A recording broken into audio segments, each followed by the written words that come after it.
je parle en fait d'une situation un peu paradoxale, qui est que j'ai toujours été un artiste, mais j'ai toujours poursuivi un travail d'écriture et de philosophie à côté de ce travail artistique.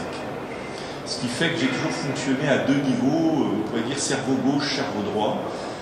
Un cerveau qui apprenait holistiquement sans très bien comprendre ce qu'il faisait, comme beaucoup d'artistes le font, et puis un cerveau gauche qui lui raisonnait et qui essayait de comprendre ce qu'il était en train de faire. Alors évidemment là je prends ma casquette cerveau gauche, où je vais essayer de comprendre l'art, alors que quand je suis artiste, je ne comprends pas, mais je fais, et je me laisse transporter par ce que je fais. J'ai trouvé très fécond ce travail sur les deux jambes, et donc je vais vous faire part en quelque sorte de mes observations sur l'aspect qu'est-ce que nous donne à penser les courants de l'art contemporain aujourd'hui.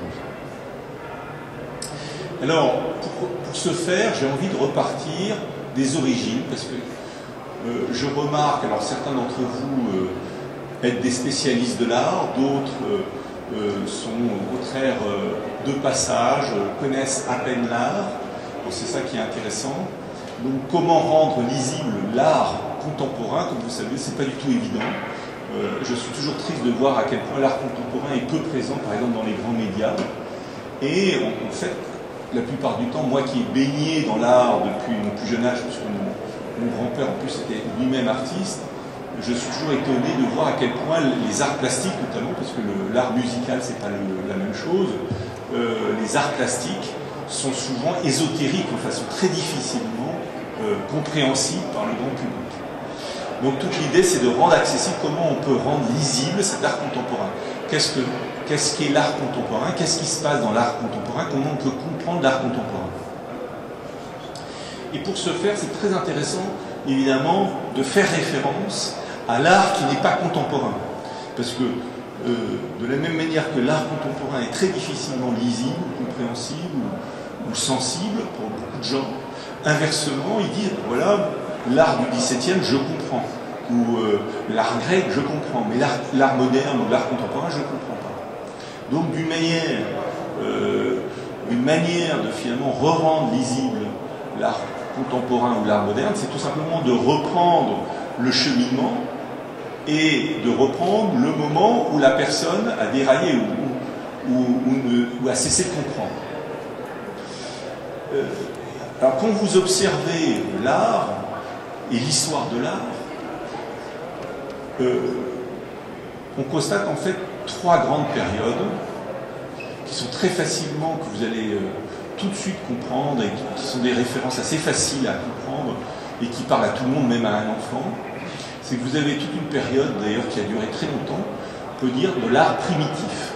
Alors l'art primitif, c'est l'art des chasseurs-cueilleurs, c'est les arts premiers, d'ailleurs, il y a un magnifique musée de l'art primitif qu'on appelle maintenant l'art premier, parce que le mot primitif, d'ailleurs, à juste titre, était un peu dédaigneux, alors qu'il n'est pas obligatoirement primitif, mais en tout cas, il est premier. Et cet art premier, évidemment, vous ne pouvez le comprendre que dans une pratique qui est liée aux cultures de cette époque, c'est-à-dire des cultures, la plupart du temps, arborigènes, de chasseurs-cueilleurs, qui ont un rapport, évidemment, à la science, à l'art et à la religion, et au spirituel, très très différent du nôtre. Alors je reviendrai là-dessus, parce que ces arts premiers sont très intéressants, y compris pour comprendre l'art contemporain. Et d'ailleurs, comme vous le savez, comme ceux qui sont savants d'art, l'art moderne s'est ressourcé dans les arts premiers. Enfin, une des manières de comprendre l'art moderne, c'est de comprendre aussi ce lien, cette redécouverte de l'art moderne, des arts premiers. Ensuite, il y a une deuxième grande période historique, qui sont les arts qu'on peut appeler l'art classique. Alors là, qui est largement connu, les arts premiers sont parfois aussi ésotériques que l'art moderne ou l'art contemporain, mais ce qui est généralement lisible par tout le monde, c'est l'art classique. Alors ça commence avec les grandes civilisations agraires, typiquement les Grecs, les Romains, et ça va durer jusqu'au XVIIe, au XVIIIe, et ça se termine par ce qu'on a appelé au XIXe l'art académique.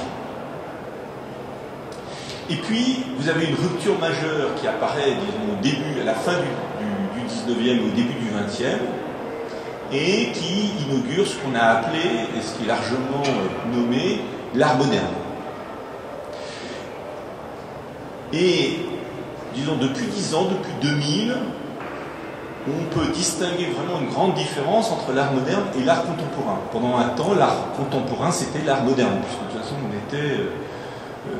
ce qu'on appelait, ce qui était contemporain, c'était l'art moderne. Et puis on voit bien depuis, disons, 15, 20 ans, plus particulièrement depuis 10 ans, qu'on distingue l'art moderne qui couvre le XXe siècle et l'art contemporain.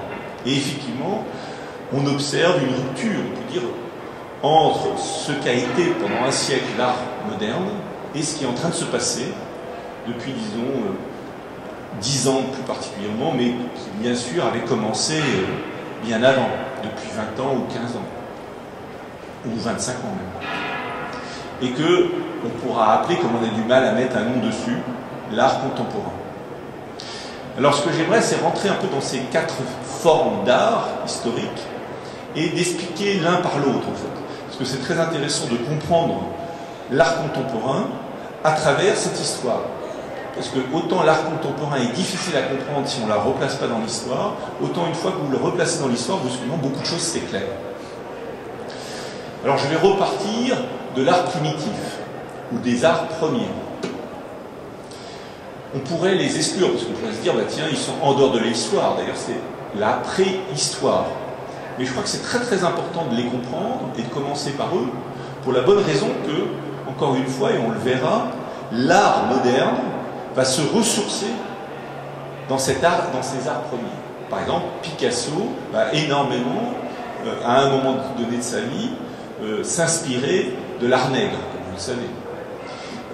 Braque aussi, etc. Donc c'est très important aussi de considérer ces arts premiers, parce qu'ils vont avoir une nouvelle influence dans l'art moderne et l'art contemporain.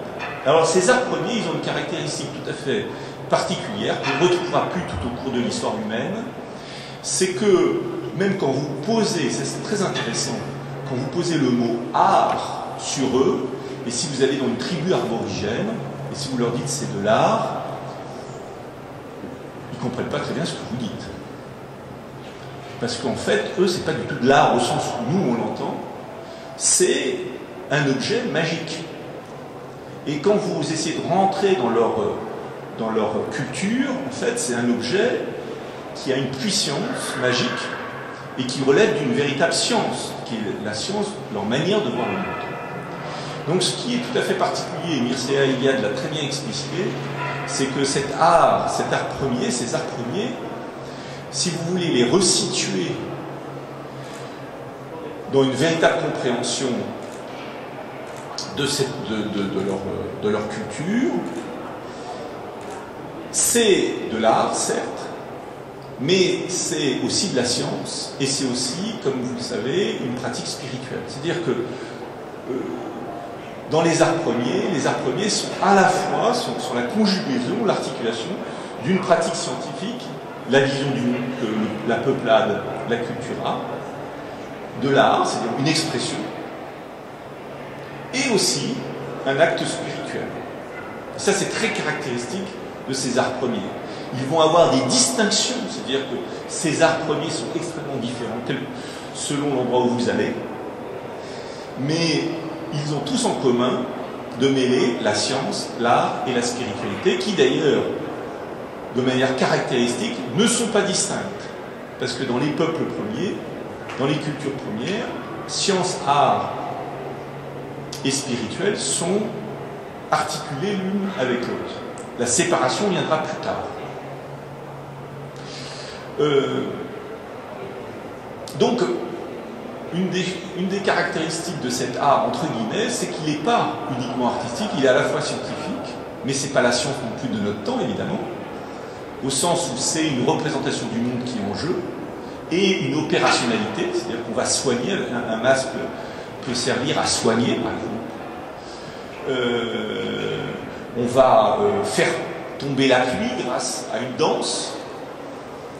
On va en même temps, dans cet acte de danse avec des masques, réharmoniser le cosmos et donc rentrer en communion spirituelle avec le cosmos. Donc vous voyez, on voit bien que là, on est à la fois dans l'opérationnalité de la science, dans une expression subjective, et en même temps dans un acte spirituel.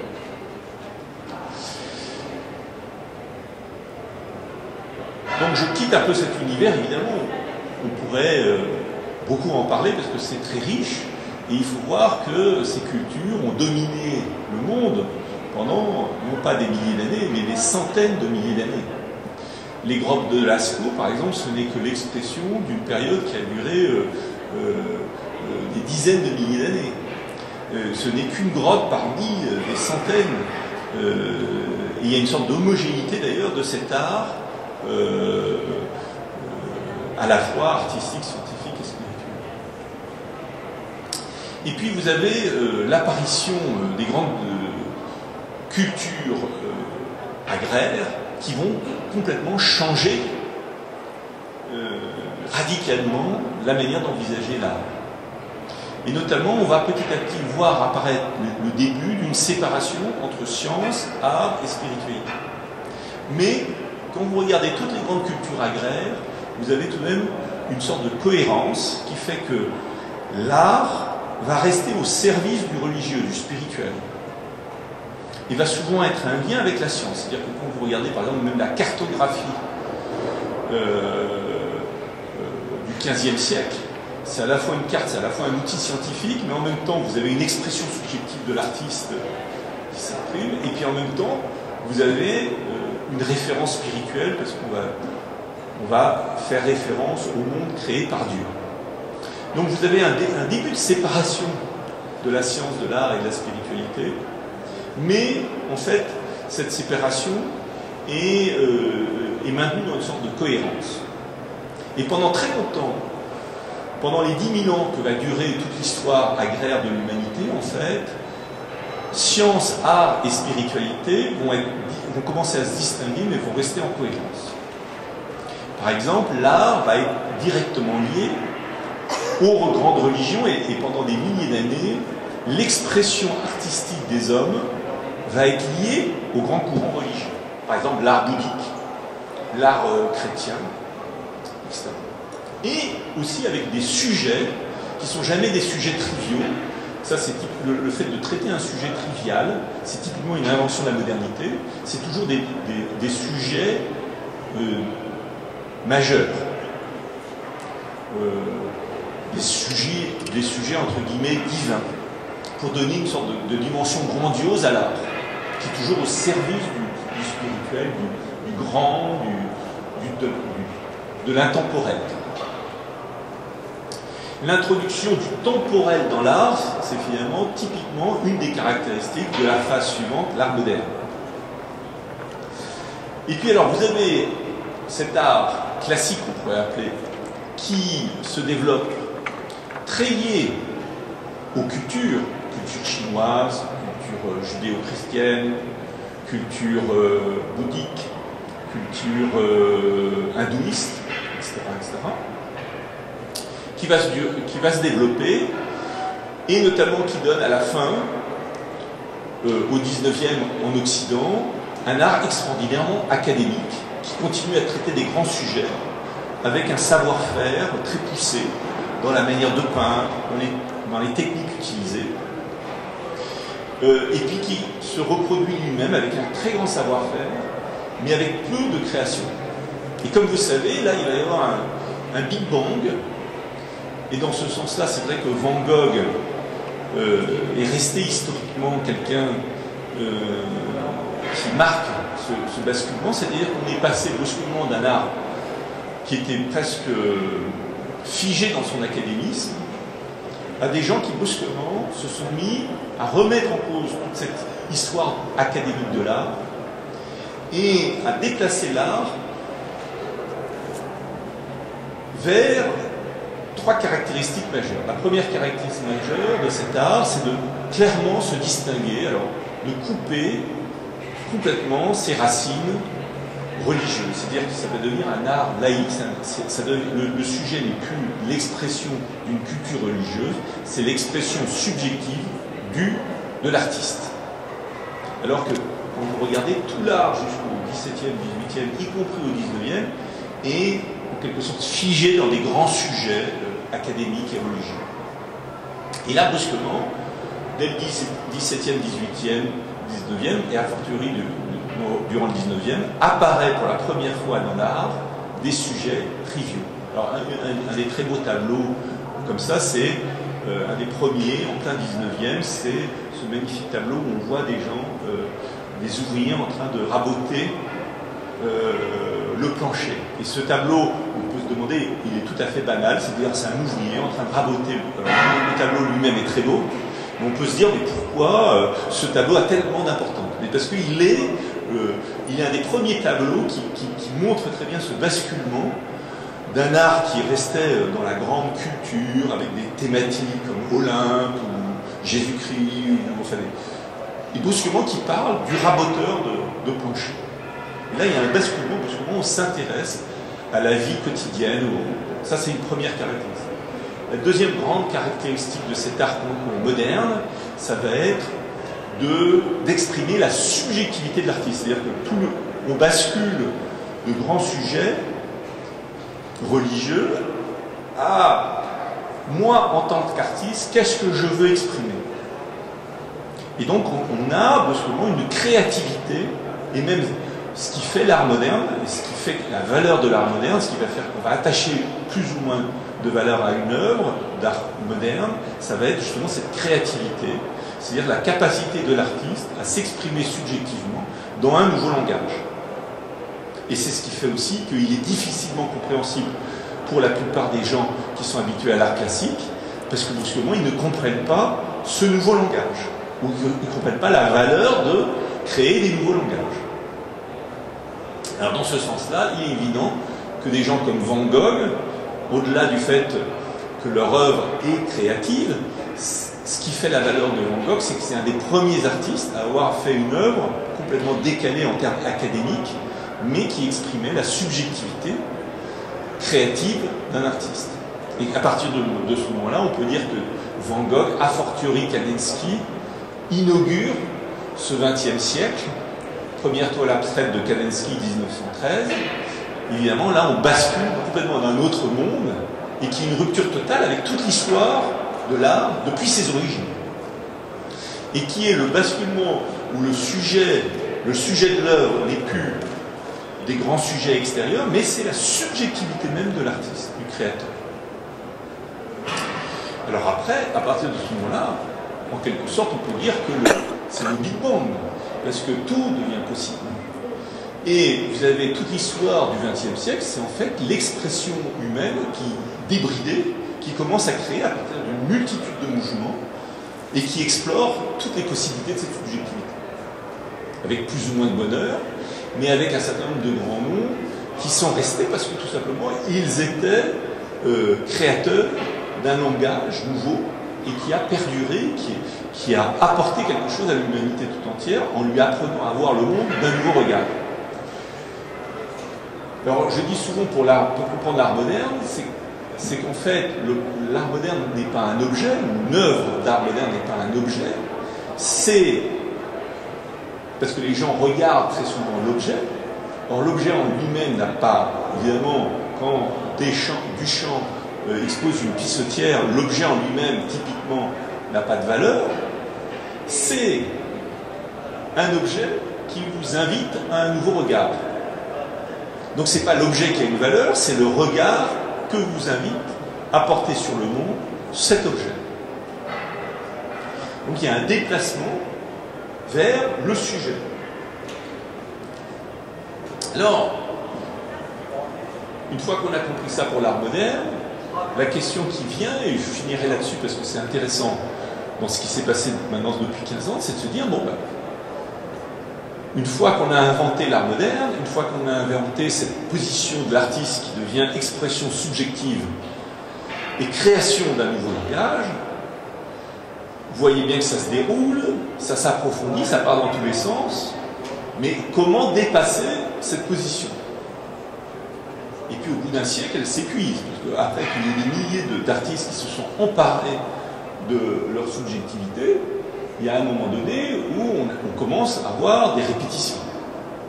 Alors qu'est-ce qui reste à l'art contemporain? Comment l'art contemporain se positionne là-dessus? Alors, et comment comprendre l'art contemporain dans ce contexte? Et quand vous observez l'art contemporain,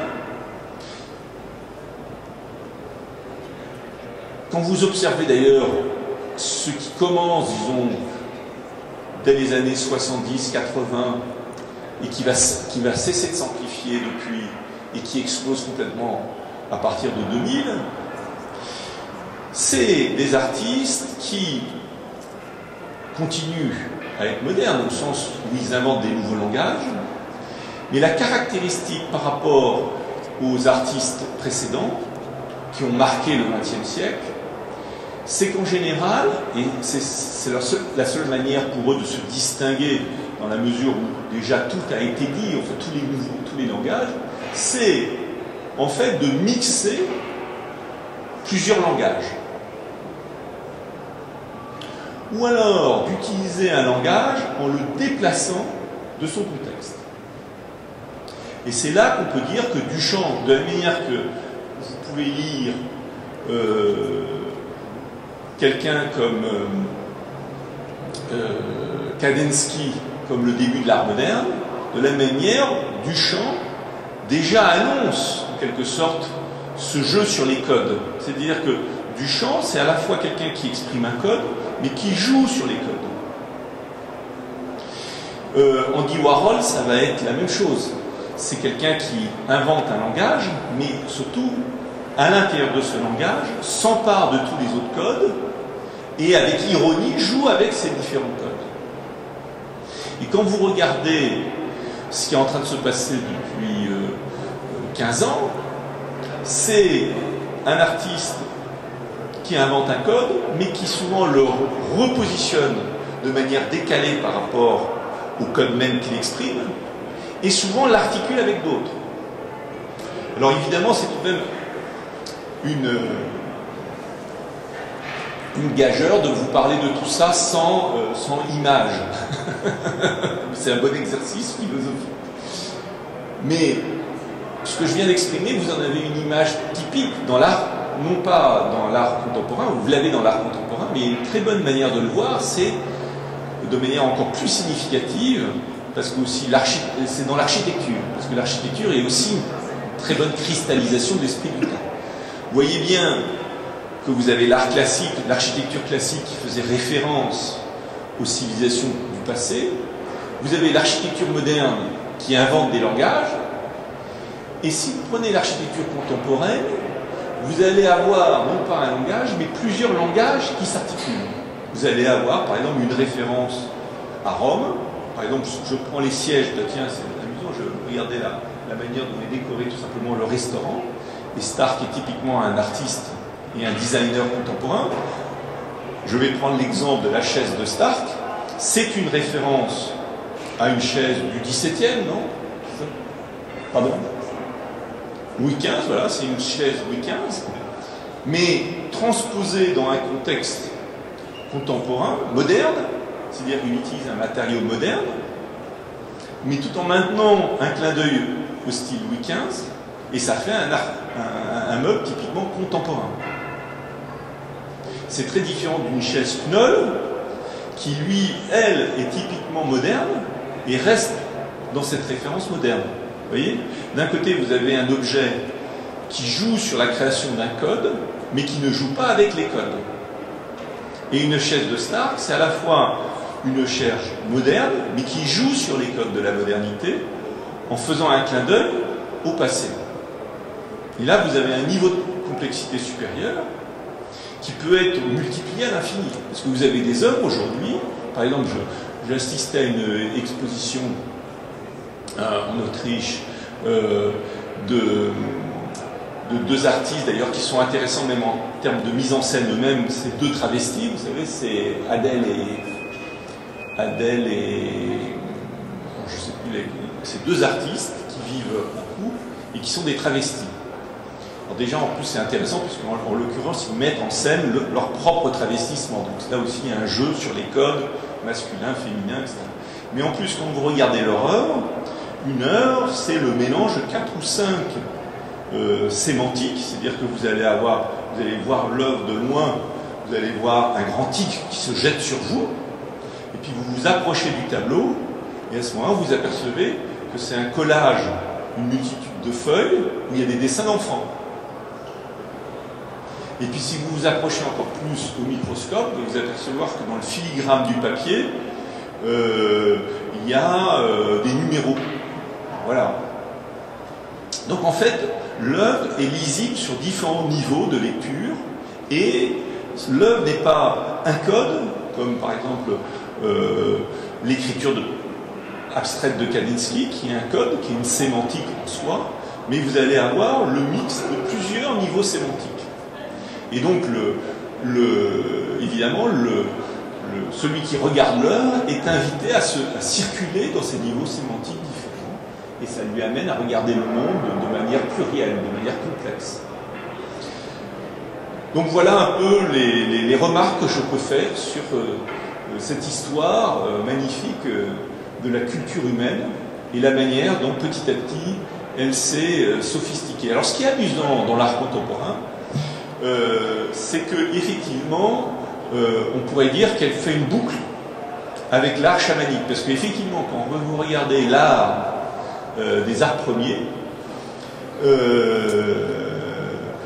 c'est des arts justement qui ne sont pas du tout primitifs, maintenant qu'on en comprend mieux la complexité, à travers les travaux des anthropologues, et qu'effectivement, beaucoup d'œuvres d'art, entre guillemets, parce qu'on ne peut pas appeler ça vraiment des œuvres d'art, c'est nous qui projetons sur ces œuvres notre idée qu'on a de l'œuvre d'art aujourd'hui, disons ces objets magiques, parce que pour eux c'est des objets magiques, très souvent ils sont polysémiques. Parce qu'en fait ce que je viens d'expliquer sur l'art contemporain, c'est la polysémie, c'est-à-dire le fait de mixer, de mélanger des niveaux sémantiques différents. Or, ça on le retrouve assez peu, encore que plusieurs fois dans l'histoire de l'art, on a retrouvé cette polysémie. Parce que, par exemple, vous avez des œuvres tout à fait intéressantes, parce qu'à chaque époque, vous pouvez prendre des contre-exemples de ce que je viens de vous expliquer. Et c'est d'ailleurs très amusant de trouver des contre-exemples, parce que vous avez des artistes qui, à chaque époque, sont déjà précurseurs de l'étape suivante. Par exemple, Bosch est un fantastique artiste classique, mais en même temps, il est en germe en lui-même cette polysémie de l'art postmoderne. Ce qui fait d'ailleurs que vous avez des œuvres qui tombent dans l'oubli et puis qui sont... par exemple, Bosch est typiquement quelqu'un qui est très à la mode dans l'art contemporain, parce que l'art contemporain donne encore plus de profondeur à cette œuvre en disant mais c'est des gens visionnaires, puisqu'ils étaient en même temps de leur temps, mais en même temps ils annonçaient le futur. Voilà, alors maintenant j'ouvre le débat, les questions, vos commentaires. Donc vous voyez, c'est pas du tout... J'ai juste essayé de décrire ce que j'observais, et j'ai pas du tout essayé de rentrer dans une norme, parce que, effectivement, au-delà de tout ça, effectivement, après chaque expression, il reste cet incontournable qu'on retrouve depuis la nuit des temps, y compris celui qui dessinait sur les grottes de Lascaux. Après, il y a le génie singulier de chaque créateur, qui est évidemment bien au-delà de tout ça, et qui donne tout son mystère à chaque œuvre. Attendez, on va vous donner un micro, parce que si on veut continuer en vidéo. Oui. Il semble que dans votre présentation, le côté esthétique, beauté visuelle, soit plus de côté, toutes les étapes. Tout à fait, si vous voulez, j'ai pas essayé, comme je l'ai dit au début, je ne voulais pas rentrer dans quelque chose de normatif. Et je voulais sortir, parce que sinon, alors là, on rentre dans une question de goût, et puis en plus, comme on dit, il y a autant de goût que de personnalité. Enfin, après, là, on est dans le mystère de toute œuvre, et je ne veux pas rentrer de dire, bah, là, ça c'est beau, et ça c'est laid, parce que ça c'est très, ou ça c'est bon, et ça c'est mauvais, ou ça c'est vrai. La relation à la vérité, au bon et à la beauté, c'est une affaire de chacun et de chaque culture. Donc si vous rentrez là-dedans, vous êtes tout de suite piégé, parce que vous parlez d'un lieu qui est votre culture et votre regard normatif sur les choses. Et à ce moment-là, ça m'amènerait à rentrer dans des conflits et des débats conflictuels avec quelqu'un qui aura une autre vision du beau.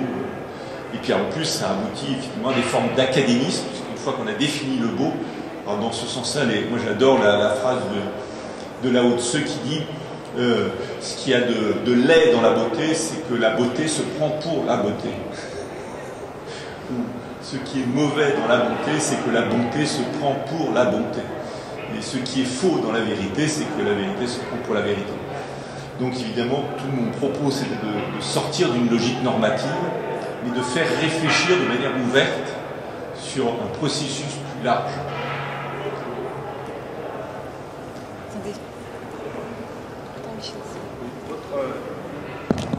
Votre présentation est très intéressante.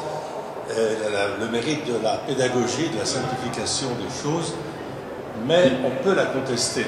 Bien sûr, oui. Par exemple, vous parlez de modernité. Or, à l'école du Louvre, l'art moderne ne commence pas au XXe siècle ni au XIXe, il commence avec la Renaissance. Ouais. Et donc, qu'est-ce que l'art moderne? Est-ce que c'est l'art de la Renaissance ou est-ce que c'est l'art du XIXe et du XXe? Première grande question qu'on peut se poser. Pourquoi dit-on au Louvre que l'art moderne commence avec la Renaissance? Parce qu'avec la Renaissance, l'homme se met au centre et Dieu devient une occasion de considération, de discussion, de présentation esthétique, formelle ou pas formelle. Alors qu'avant la Renaissance, l'artiste ne signe pas ses œuvres, il est dans le grand tout global de la religion. Il est au service de la religion. L'art et la religion ne font qu'un. C'est un exemple.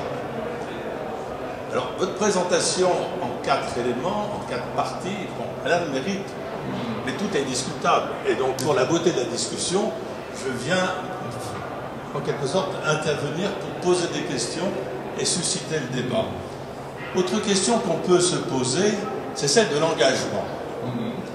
L'engagement. Parce qu'au fond, on peut dire d'une certaine manière qu'il y a au XXe siècle une période de l'engagement, c'est-à-dire de l'artiste qui prend position pour un fait social. Vous voyez le réalisme soviétique, par exemple, ou même Picasso avec Guernica, qui s'engage politiquement. Et donc vous avez des artistes, par exemple, les nouveaux réalistes, d'une certaine manière, s'engagent aussi, à partir du manifeste de 1960, de Pierre Restany, de même que les historiens qui vont parler disons, de post-68 art, tout le mouvement de Gassio Talabo qui va intervenir après 68. Donc il y a, au fond, une scission entre les artistes qui ont une vision esthétique dans la modernité et les artistes qui ont une vision engagée dans la modernité. Donc là, on pourrait discuter aussi, savoir si la modernité n'est pas l'engagement et la postmodernité le non-engagement. Alors j'en arrive à un troisième sujet de discussion qu'on peut également aborder, c'est celui de l'art contemporain. Si on adopte votre définition, au fond, on serait dans la subtilité, la combinatoire des références, des codes, etc.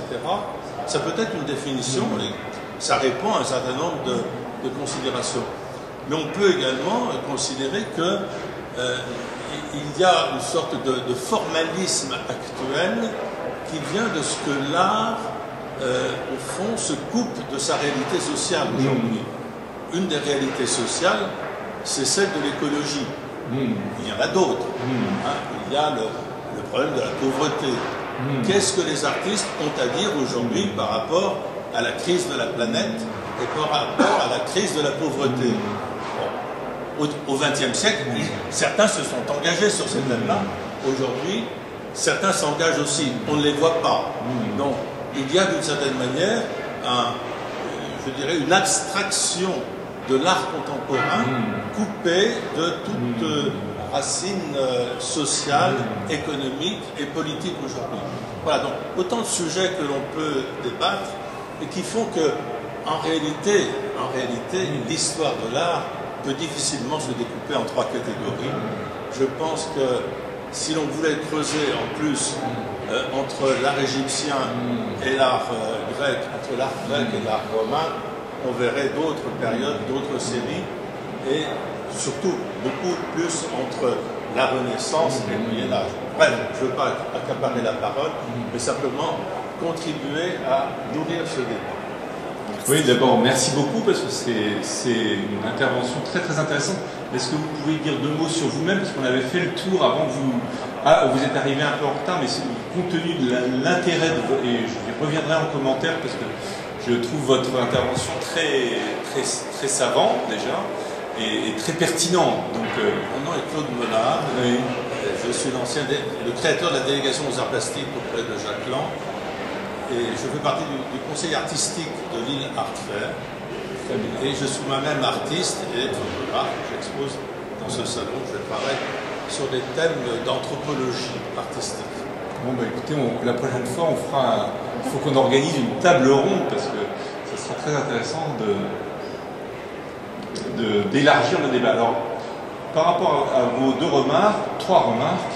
La première remarque, par rapport à la Renaissance, moi je suis totalement d'accord avec vous. En fait, tout le problème de n'importe quel découpage, comme vous le savez, c'est que ça dépend de quoi on parle, de où on situe les choses, à quel moment un enfant devient un adolescent. La seule chose qu'on peut dire, c'est qu'à un moment donné, un enfant devient un adolescent. Alors après, est-ce que c'est à 12 ans? Est-ce que c'est à 15 ans? Ça dépend comment on voit les choses. Est-ce que c'est à 17 ans? Est-ce que c'est à 18 ans? Bon. Par contre, ce que je peux dire, c'est que votre référence sur la Renaissance me convient complètement. C'est-à-dire que c'est vrai que c'est à la Renaissance que on voit émerger la question de la subjectivité. Donc en termes, disons, d'épistémologie ou d'ontologie, c'est vraiment à la Renaissance qu'on voit les premiers débuts ou les premières racines de ce qui va donner après l'art moderne. C'est la Renaissance qui permet l'art moderne. D'ailleurs, ce qui est assez intéressant, c'est qu'une des raisons qui permet d'expliquer l'apparition de l'art moderne en Occident et non pas ailleurs, c'est la Renaissance. Parce que la Renaissance donne une place au sujet qu'on ne trouve nulle part ailleurs au monde. Alors là, je vous rejoins complètement. Par ailleurs, par contre, en quelque sorte, le déploiement évident, sociologique de ça, pour moi, c'est vraiment le XXe siècle, parce que là, il y a une sorte de basculement sociétal qui est d'ailleurs lié à la société industrielle, qui fait qu'effectivement, comme vous dites, brusquement, à travers la laïcité d'ailleurs, l'art peut complètement s'autonomiser du religieux. Donc voilà par rapport à ça. Par rapport à l'autre remarque sur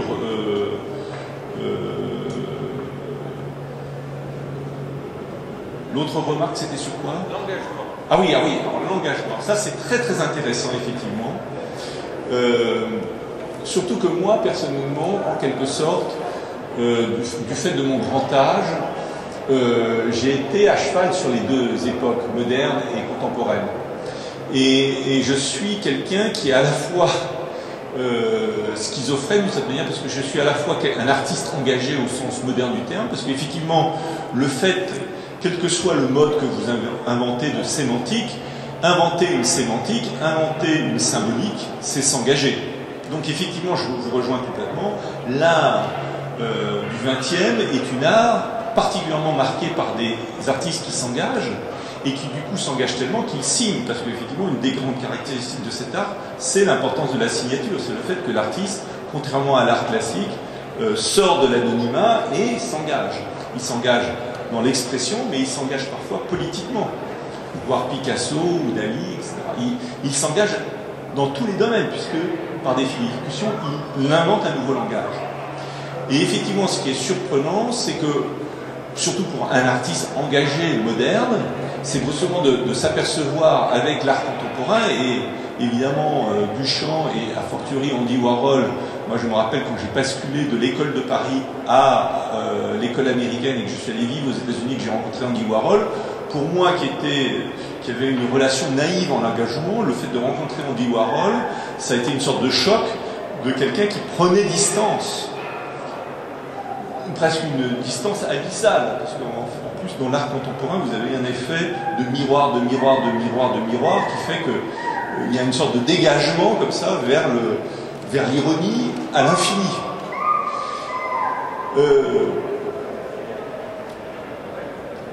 Alors, est-ce que pour autant, alors, le fait que l'art moderne soit engagé et que l'art contemporain soit moins engagé,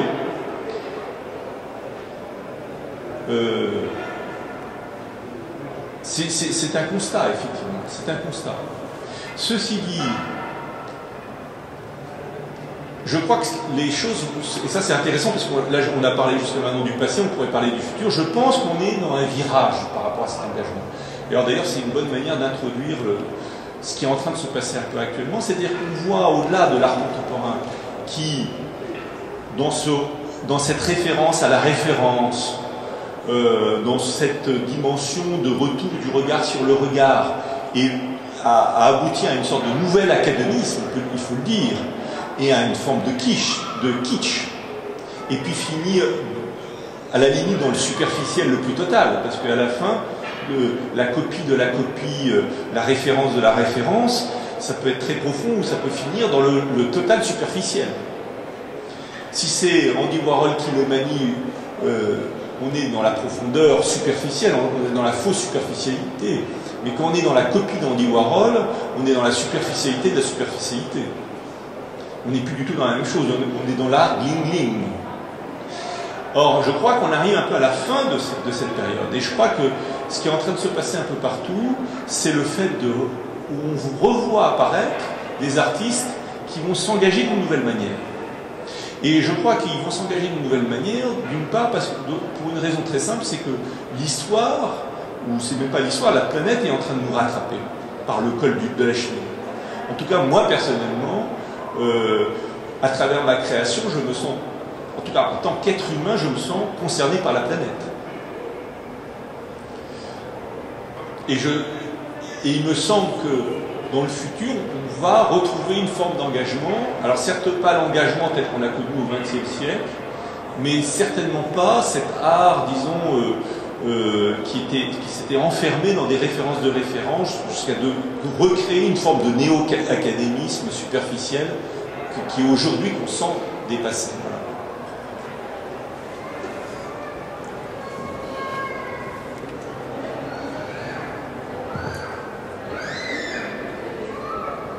Écoutez, je vous remercie pour cette discussion. Moi, ce qui m'apparaît, c'est que dans les années 50, il y avait des galeries tout aussi nombreuses avec des artistes qui tentaient tous, selon eux, de faire ce qu'il fait. Et actuellement, vous seriez incapable de m'en citer plus de 10, car si on n'a pas les catalogues de cette époque-là, les gens ont disparu doucement. C'est ce que je voudrais dire sur toutes les époques de l'art. Toutes les époques de l'art. Il nous est facile maintenant de voir à la Renaissance, l'art iconographique, etc., qu'on a repéré, nous a laissé par le temps, quelques maîtres qui étaient particulièrement puissants et dans leur façon de faire et dans leur façon de défaire. Mais nous, contemporains, nous ne pouvons pas dire quelque chose sur le temps qui passe. Et je pense que l'art contemporain n'a que ce défaut, c'est de vouloir se parler au moment où il se cherche encore. Et alors c'est vrai que chacun essaie d'avoir des expositions, mais il faut admettre ce vide c'est pas un vide intérieur de la peinture, c'est le vide de la répercussion de ce qui se fait. moi-même, je sors de mon atelier extrêmement rarement. Je viens une fois ici, depuis 2 jours, je vois des choses qui m'étonnent et que je ne peux pas juger. Donc je ne peux pas parier aujourd'hui le lendemain. Alors il y a des travaux qui me paraissent nettement du jeu, du commerce, du jeu, et encore. Parce que ces artistes-là, dans 10 ans, seront peut-être tout à fait différents.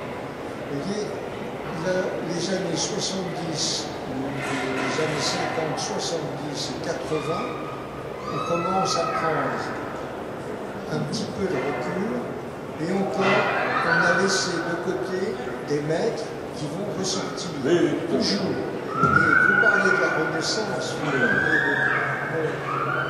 a l'impression que la peinture figurative est une série facile parce qu'elle est figurative, mais c'est une façon complètement superficielle de le faire. Moi j'invite n'importe qui à aller à Rome par exemple, à aller voir les Caravaggio. Eh bien, j'ai passé 6 mois à regarder tous les jours. Et bien j'ai découvert qu'enfin la peinture figurative n'était pas un attrape-nigo, mais qui était une porte d'entrée possible.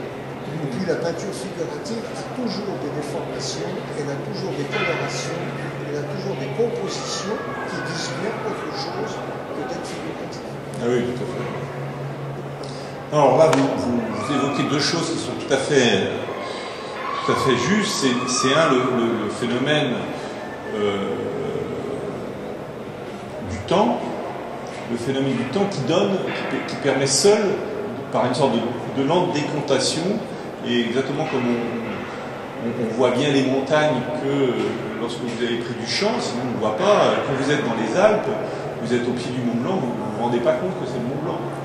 Il faut le voir en avion, et là, souvent, vous voyez toutes les montagnes de loin, et là, vous voyez le Mont Blanc qui est nettement au-dessus des autres. De la même manière, c'est fou à chaque fois comment on peut vivre une époque contemporaine, quelle qu'elle soit. Enfin là, je ne parle pas en termes de signification contemporaine, mais je parle du fait qu'on vit le temps présent, quoi.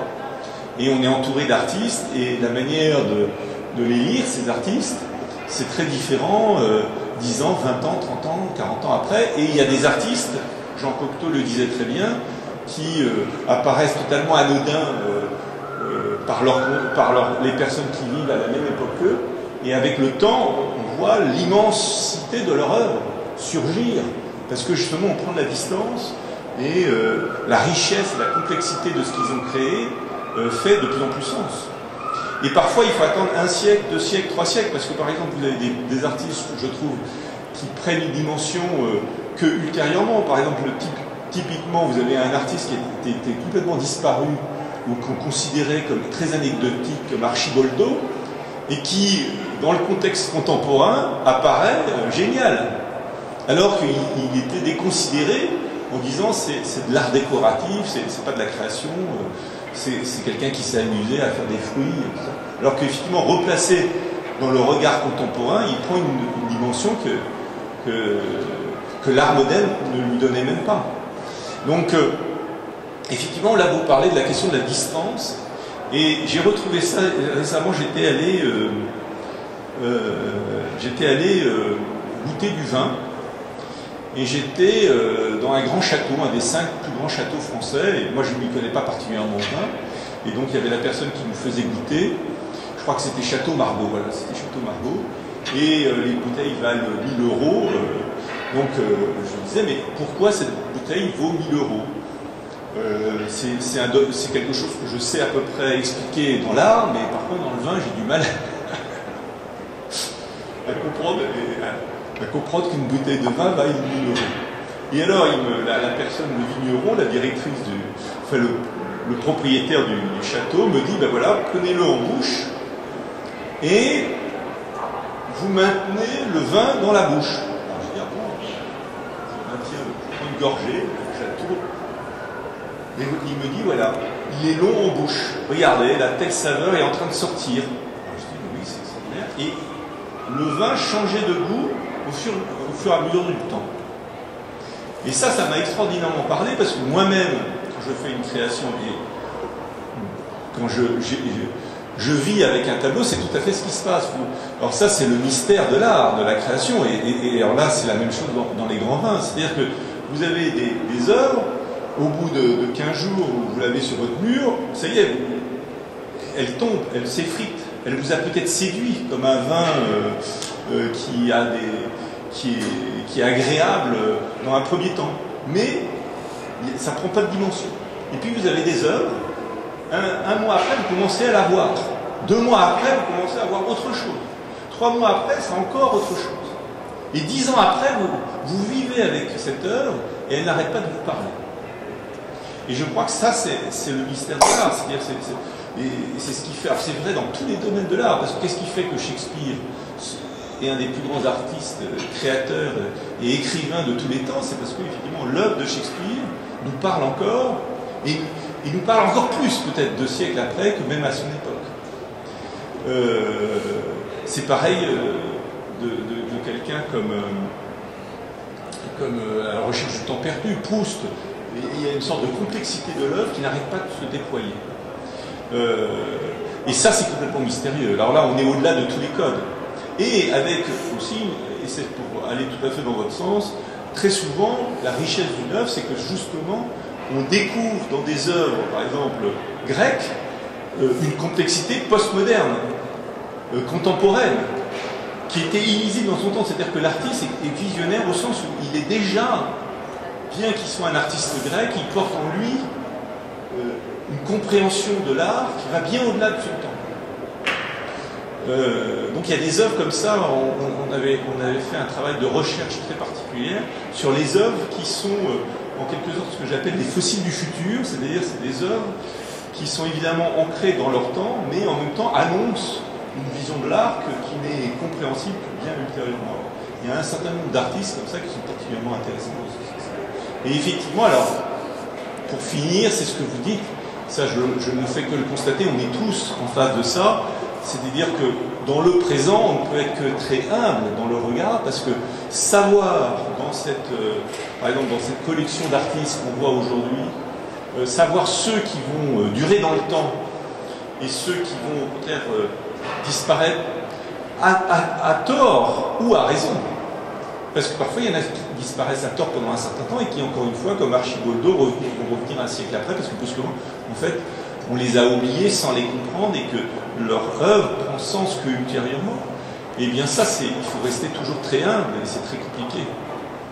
C'est tout le problème d'ailleurs des gens qui font les musées par rapport à l'art du présent, c'est-à-dire comment choisir tel ou tel artiste, comment savoir si tel ou tel artiste va rester dans le temps, va se maintenir.